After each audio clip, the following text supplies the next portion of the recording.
नमस्कार दोस्तों, आपके अपने YouTube चैनल स्टडी बुद्धा में आपका स्वागत है। शुरू करते हैं आज का करंट अफेयर। पहला प्रश्न है, हाल ही में डाक विभाग में कौन सचिव नियुक्त हुआ है? ऑप्शन नंबर ए है Vandita Kaul, option number B है इंद्रिय अनुराग, ऑप्शन नंबर सी है संजय शरण, ऑप्शन नंबर डी है अनुराग गुप्ता। इसका सही आंसर है option number A, Vandita Kaul. जो ये आपको चित्र में दिखाई दे रहे हैं कौन है? वंदिता कौल है। अभी वह जो है वंदिता कौल विनीत पांडे की सेवानिवृत्ति पर उनका स्थान ले रही हैं। और ये देखा जाए डाक विभाग में नियुक्ति हुई इनकी, तो डाक विभाग की स्थापना कब की गई थी? 1 अक्टूबर 1854 में, जिसका हेडक्वार्टर कहाँ है? नई दिल्ली में। और अगर देखा जाए तो डाक विभाग किस मंत्रालय के अंतर्गत आता है? तो ये संचार मंत्रालय के अंतर्गत आता है। प्रश्न नंबर 2 देखते हैं, हाल ही में भारत और किस देश के बीच दोहरा कराधान बचाव समझौते संशोधन में हस्ताक्षर हुआ है? ऑप्शन नंबर ए है चीन, ऑप्शन नंबर बी है अमेरिका, ऑप्शन नंबर डी है मॉरिशस, ऑप्शन नंबर डी है दक्षिण कोरिया। इसका सही आंसर है ऑप्शन नंबर सी, मॉरिशस। क्या है? मॉरिशस। तो संशोधन में एक प्रमुख उद्देश्य परीक्षण पीपीटी शामिल है, जिसका उद्देश्य कर से बचाव का मुकाबला करना, ताकि वह सुनिश्चित किया जा सके कि संधि लाभ केवल वास्तविक लेन देन के लिए दिए जाते हैं। प्रश्न नंबर 3 देखते हैं, किस देश की सुरक्षा agency man portable anti tank guided missile system का सफलतापूर्वक परीक्षण किया है?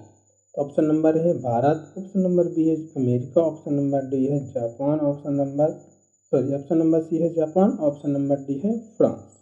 इसका सही आंसर है ऑप्शन नंबर ए, भारत। क्या है? भारत।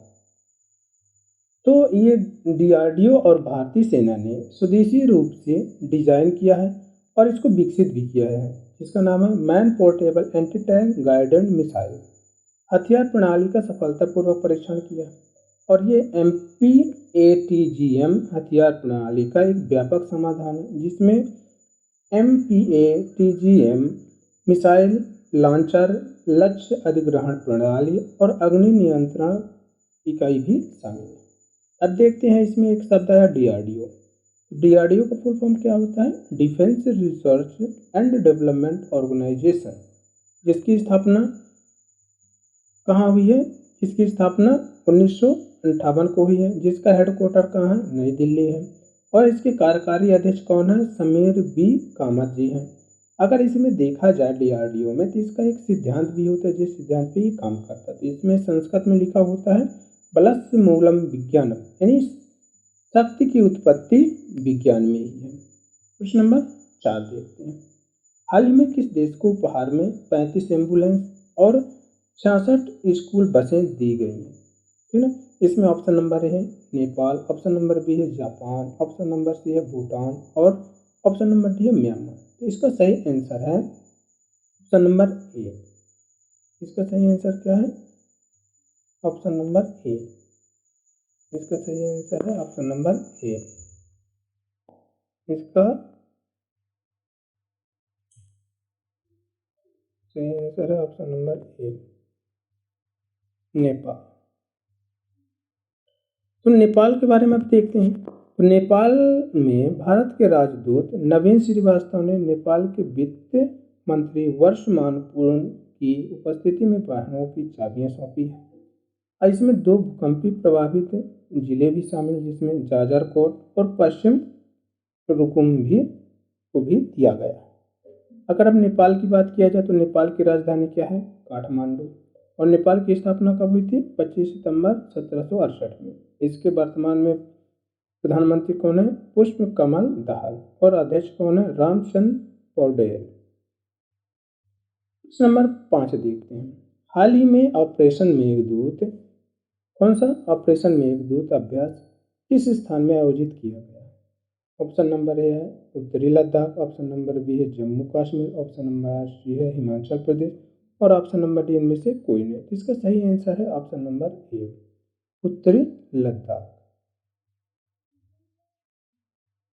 13 अप्रैल 1984 को भारतीय सेना और भारतीय वायुसेना ने उत्तरी लद्दाख की ऊंचाइयों को सुरक्षित करने के लिए एक साहसी और अभूतपूर्व सैन्य अभियान ऑपरेशन मेघदूत किया। अब इसमें देखते हैं AIF यानी भारतीय से वायुसेना, ठीक है। तो इसका फुल फॉर्म क्या होता है? Indian air force. क्या होता है? इंडियन एयरफोर्स, जिसका मुख्यालय कहाँ है? नई दिल्ली में है। इसकी स्थापना कब हुई थी? 8 अक्टूबर 1932 को, जो कि भारत में है। वर्तमान में देखा जाए तो भारत के वायुसेना प्रमुख कौन है? विवेक राम चौधरी जी। और इसमें देखा जाए अगर तो चीफ ऑफ डिफेंस स्टाफ कौन है? जनरल अनिल चौहान, जो कि तीनों सेनाओं का प्रमुख होता है। क्वेश्चन नंबर 6 देखते हैं। हाल ही में अमेरिका की वीकली मैगजीन न्यूज वीक के कवर पेज पर छपने वाले दूसरे भारतीय कौन बने? जिसमें ऑप्शन नंबर ए है Anil Ambani, option number B है Narendra Modi, option number C है केजरीवाल और ऑप्शन नंबर डी है मायावती। इसका सही आंसर है option number B, Narendra Modi. ये आपको चित्र में दिखाई दे रहा है, न्यूज कवर का फ्रंट पेज है, ठीक है। इंदिरा गांधी के बाद नरेंद्र मोदी दूसरे भारतीय प्रधानमंत्री बन गए हैं जिन्हें न्यूज वीक ने अपने कवर पेज पर जगह दी है। यानी पहले स्थान पे कौन थी? इंदिरा गांधी, जिसको न्यूज वीक ने अपने कवर पृष्ठ पे छापा था। इस इंटरव्यू में PM मोदी ने चीन और पाकिस्तान पर खुलकर बात की, साथ ही भारत के भविष्य के रोड मैप पर भी बात की। प्रधानमंत्री मोदी ने कहा कि भारत के लिए चीन के साथ रिश्ते अहम हैं। अब न्यूज वीक का अगर देखा जाए तो न्यूज वीक के मुख्य संस्थापक कौन है? नैन्सी कपूर है। और जिनका पहला मुद्दा कब छपा था? 17 फरवरी 1933 को। और ये न्यूज वीक का हेडक्वार्टर कहाँ है? अमेरिका में। नंबर 7 देखते हैं। हाल ही में विश्व कला दिवस कब मनाया गया? विश्व कला दिवस कब मनाया गया? इसका ऑप्शन नंबर है 10 अप्रैल, ऑप्शन नंबर बी है 13 अप्रैल, ऑप्शन नंबर सी है 14 अप्रैल, ऑप्शन नंबर डी है 15 अप्रैल। इसका सही आंसर है ऑप्शन नंबर बी, 15 अप्रैल। अब देखते हैं इसमें थोड़ा क्या है ना, पहली बार जो ये 15 अप्रैल को मनाया गया था, तो पहली बार विश्व कला दिवस यानी वर्ल्ड आर्ट डे 15 अप्रैल 2012 को मनाया गया था। इस दिन को आधिकारिक उत्सव के तौर पर लॉस एंजलिस में साल 2015 में मनाया गया, यानी आधिकारिक तौर पर 2015 में मनाया गया और पहली बार कब मनाया गया था? 2012। अब अप्रैल में अब तक आने वाले महत्वपूर्ण दिवसों को देख लेते हैं। इसमें 1 अप्रैल को क्या मनाया गया था? उड़ीसा दिवस मनाया गया था। और 2 अप्रैल को क्या मनाया गया? विश्व आत्म केंद्रित जागरूकता दिवस। 4 अप्रैल को मनाया गया अंतर्राष्ट्रीय खनन जागरूकता दिवस। 5 अप्रैल को मनाया गया राष्ट्रीय समुद्री दिवस। 7 अप्रैल को मनाया गया विश्व स्वास्थ्य दिवस। 9 अप्रैल को मनाया गया उगादि या गुड़ी पड़वा या तेलुगु नव वर्ष। 10 अप्रैल को मनाया गया था विश्व होम्योपैथी दिवस। और 11 अप्रैल को मनाया गया था राष्ट्रीय सुरक्षित मातृत्व दिवस। और उसी दिन ही मनाया गया था राष्ट्रीय पालतू पशु दिवस। 13 अप्रैल को मनाया गया था बैसाखी या विश्व दिवस। और 13 अप्रैल को ही एक और दिवस आया था जिसमें मनाया जाता है जलियांवाला बाग हत्याकांड। ये जलियांवाला बाग नरसंहार के नाम से भी जाना जाता है। फिर 14 अप्रैल को मनाया गया है हाल ही में अभी विश्व क्वांटम दिवस। और 14 अप्रैल को डॉक्टर भीमराव अंबेडकर जी का स्मरण दिवस भी मनाया गया। और 14 अप्रैल को तमिल नववर्ष भी मनाया गया। और अब 15 अप्रैल को क्या मनाया गया है? बंगाली नववर्ष या बिहू दिवस भी मनाया गया। यानी ये हुए अब तक अप्रैल में मनाए जाने वाले दिवस। क्वेश्चन नंबर 8 देखते हैं। हाल ही में किस देश ने पहले त्रिपक्षीय शिखर सम्मेलन की मेजबानी की? तो ऑप्शन नंबर ए है अमेरिका, ऑप्शन नंबर बी है भारत, ऑप्शन नंबर सी है चीन, ऑप्शन नंबर डी है रूस। तो इसका सही आंसर है ऑप्शन नंबर ए, अमेरिका। क्या है? अमेरिका। अमेरिका के राष्ट्रपति जो बाइडेन ने 11 अप्रैल 2024 को वाशिंगटन DC के व्हाइट हाउस में संयुक्त राज्य अमेरिका, जापान और फिलीपींस के बीच उद्घाटन त्रिपक्षीय शिखर सम्मेलन की मेजबानी की। चीन के साथ उनके द्विपक्षीय विवादों में समर्थन की पुष्टि भी की गई। अब अगर इसमें देखा जाए तो फिलीपींस का विवाद क्या है?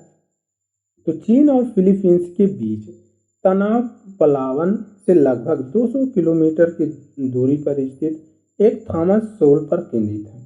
फिलीपींस ने तट पर अपना दावा मजबूत करने के लिए 1999 एक जहाज BRP सिएरा माद्रे को रोक दिया था और इसी में अगर देखा जाए तो जापान का क्या विवाद है, चीन और जापान के बीच सेनकाकू द्वीप विवाद में 2008 से जापानी क्षेत्रीय जल में चीनी जहाज़ों द्वारा घुसपैठ भी किया जाता है। वहीं पर संयुक्त राज्य अमेरिका ने जापान के साथ अपनी रक्षा संधि की पुष्टि की है तथा जापान के साथ मदद करने का भी वादा किया। नंबर 9 देखते हैं। हाल ही में राष्ट्रीय न्यायिक अकादमी का नया निदेशक किसे नियुक्त किया गया? इसमें ऑप्शन नंबर ए है Aniruddha Bose, option number B है D Y. Chandrachud, option number C है सुरेंद्र नाथ और ऑप्शन नंबर डी में से कोई नहीं। तो इसका सही आंसर है option number A Aniruddh Bose. जो ये आपको चित्र में दिखाई दे रहे हैं कौन है? अनिरुद्ध बोस। ये सोसाइटी पंजीकरण अधिनियम 1860 के तहत एक स्वतंत्र सोसाइटी के रूप में 1993 में स्थापित की गई थी। पूरी तरह से भारत सरकार द्वारा वित्त पोषित और सुप्रीम कोर्ट के निर्देशों के तहत संचालित होती है। भारत के मुख्य न्यायाधीश की अध्यक्षता में एक गवर्निंग काउंसिल और जनरल बॉडी द्वारा इसे शासित किया जाता है और इसमें इसको मुख्य न्यायाधीश डी.वाई. चंद्रचूड़ द्वारा इन्हें नियुक्त किया गया। प्रश्न नंबर 10 देखते हैं। प्लास्टिक ओवरशूट डे के अनुसार विश्व प्लास्टिक को प्रबंधन में कौन देश शीर्ष पर है? इसमें ऑप्शन नंबर ए है भारत, ऑप्शन नंबर बी है सिंगापुर, ऑप्शन नंबर सी है म्यांमार और ऑप्शन नंबर डी है जापान। इसका सही आंसर है ऑप्शन नंबर ए भारत। अपना देश भारत जो है प्लास्टिक प्रबंधन के मामले में शीर्ष पे है। अब इसमें अगर भारत की बात किया जाए तो प्रति व्यक्ति प्लास्टिक अपशिष्ट उत्पादन कम होने के बावजूद भी भारत को प्रबंधित प्लास्टिक कचरे में शीर्ष वैश्विक योगदानकर्ताओं में से एक है। चीन, भारत, रूस, Brazil, Mexico, Vietnam, Iran, Indonesia और मिस्र सहित पाकिस्तान, संयुक्त राज्य अमेरिका और तुर्की ये दुनिया के ऐसे देश हैं जो कुप्रबंधित प्लास्टिक कचरे का 60% प्रयोग करते हैं।